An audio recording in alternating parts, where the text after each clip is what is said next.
Welcome back to the farm, penny pinchers. Happy Caturday. Here in Eastern Kentucky, or South Kentucky, North Kentucky, East, West Kentucky. It's Saturday and the cats are playing. It's Caturday. So happy Caturday to everybody. As we speak, we're at halftime of the UK Texas A&M game. So everybody be rooting on the cats today. They're going to need it, looks like.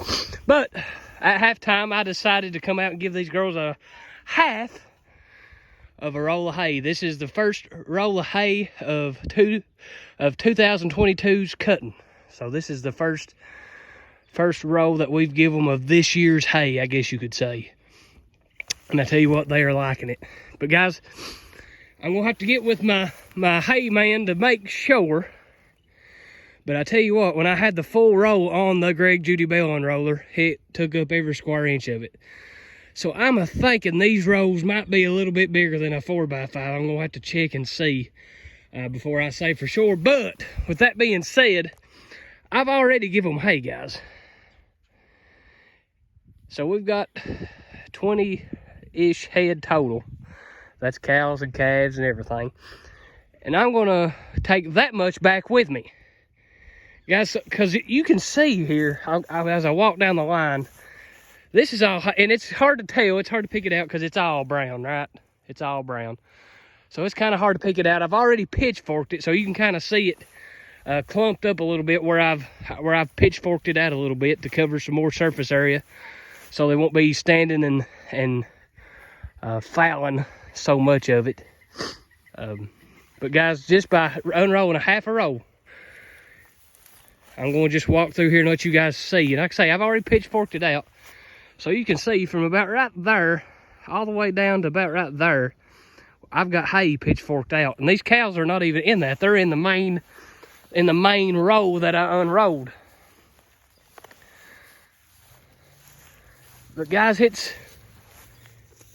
you don't really understand, or I didn't really realize, I guess I should say, how much hay was actually in a roll. Guys, this is a half a roll of hay, and we're feeding every one of these cows. I mean, they've got plenty of room. And we've spoke many, many times about that. That's one of the beauties of unrolling it. But guys, we're feeding 20 head with a half a roll of hay. And right here's where I dropped it and started at.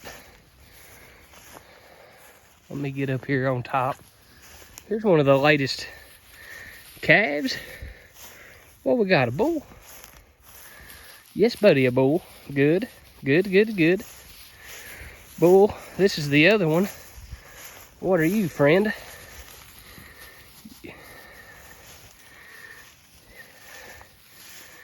She is a heifer. So a bull and a heifer. But guys, you can kind of, I'll back right here. Here's a pretty good view. Guys, this is off a half a roll of hay. And, you know, back in the day when we done things the conventional way, I guess, with the tractor and hay ring, we'd take 2 of these rolls out and set them out at a time, you know, so we wouldn't have to do it until about 3 days later. But guys, look how much hay is in this roll. And I mean, it's nothing magical or nothing crazy like that. But guys, that's how much hay is in a roll of hay. And if you get into those 6x6 rolls, I mean, you're talking a lot of hay, guys. So my point being is, we fed these cows a half a roll of hay, and this is going to do them for 2 days. So we're getting 5 to 6 days worth out of a roll, as opposed to back in the day when we used to feed them in bell rings and they just kind of wasted it all. You know, you talk about waste. We was feeding 2 rolls just to make it for 3 days. Guys, and when you really start unrolling hay, there is a lot in it. And, I mean, not to mention the regenerative benefits of unrolling it, covering your ground with carbon, essentially using it as fertilizer, because when we come back tomorrow and the next day here, this is where they're going to spend the majority of their time at. This is where all their poop and all their pee is going to be at.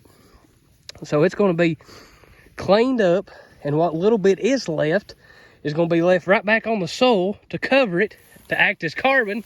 That's going to be used for the earthworms to make into fertilizer. So guys, I mean that's just kind of a very, very basic science of it. And then when you get a concentration of that right there in one general area, guys, that's even better than pulling a fertilized cart over top of it. I'm telling you, but yeah, that's kind of what we're thinking today, guys. Just giving these ladies a half a row and just, you know, coming to the realization about how much hay is actually in a row.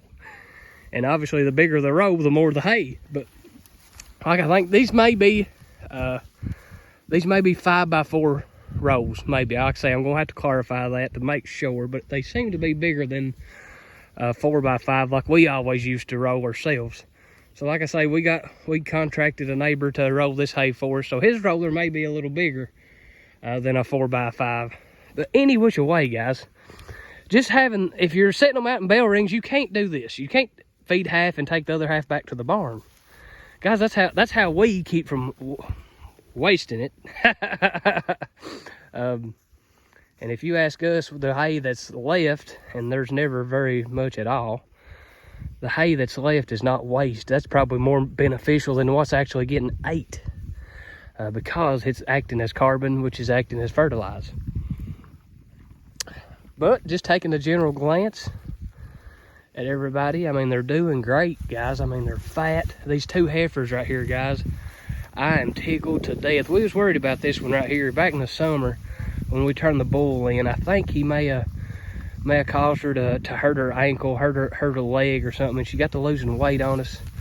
And we put her up in the barn and kind of babied her for a while. But I tell you what, she's come out of it and is doing the best. Getting good and fat, and I believe, and guys, I think she's bred back because we're in the winter time, guys, and this heifer is putting on weight. So I think that she got bred, and that's a good thing. We hope she is bred, because that means she's bred to either Carlson from Sturgeon Creek Farms, more than likely, or she got picked up by the bull we got from Papa's, the little Hereford bull as well. But looking at her hind end, right there's the other heifer, guys, and gosh, if I could clone one, that would be the one I would clone. I mean, she is just right. She is wider than she is tall. Just perfect. I mean, she is like a bourbon barrel.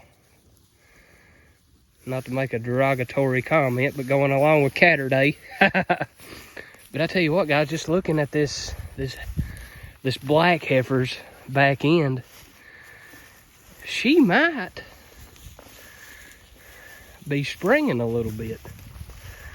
She's kind of hitting. I just may be catching her at a bad time, maybe, but she's kind of puffy, I'll say, back there. And we turned them in June, the bulls. So I mean, starting in March, we should have a bunch of black baldy babies, except for April and her baby, the colored cows. They'll probably have some. Probably that right there, I hope. Orange baldies, I guess you could call them. I love that color. I wouldn't care to have a field full of them, but I'll take a bunch of black baldies too.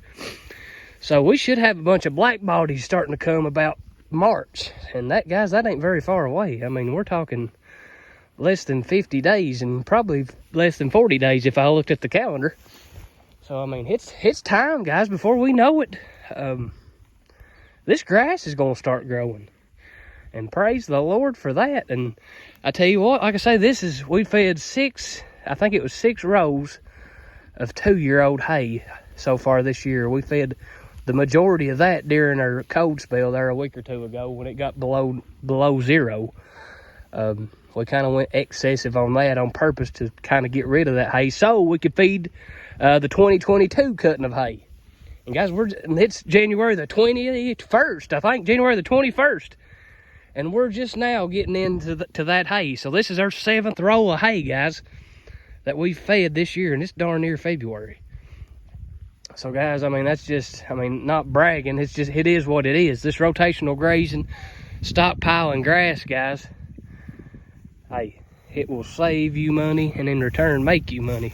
Because, look right here, guys. This is a paddock that we've been on for 4 days. And look at that grass that's still in there, guys. I mean, there's stockpile in here still.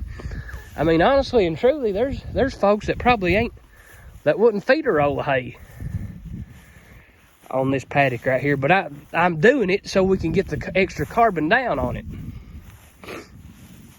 But guys, it's going great here at the Penny Pincher Farms. The heifers is looking really good. Had a couple people actually already hit me up wanting to sell them, wanting to see if they was for sale. And I tell you what, guys, they're too. I'm getting pretty darn partial to them myself. Them babies we're going to have to hide them when we bring our bulls back in July or June maybe. They're not going to be big enough to breed then. So we're going to have to do some finagling, and we may take them over to mom and dad's and put them in the lot there, in the what we call the heifer lot that we made last year. It's in some of the videos and past history if you want to look at that.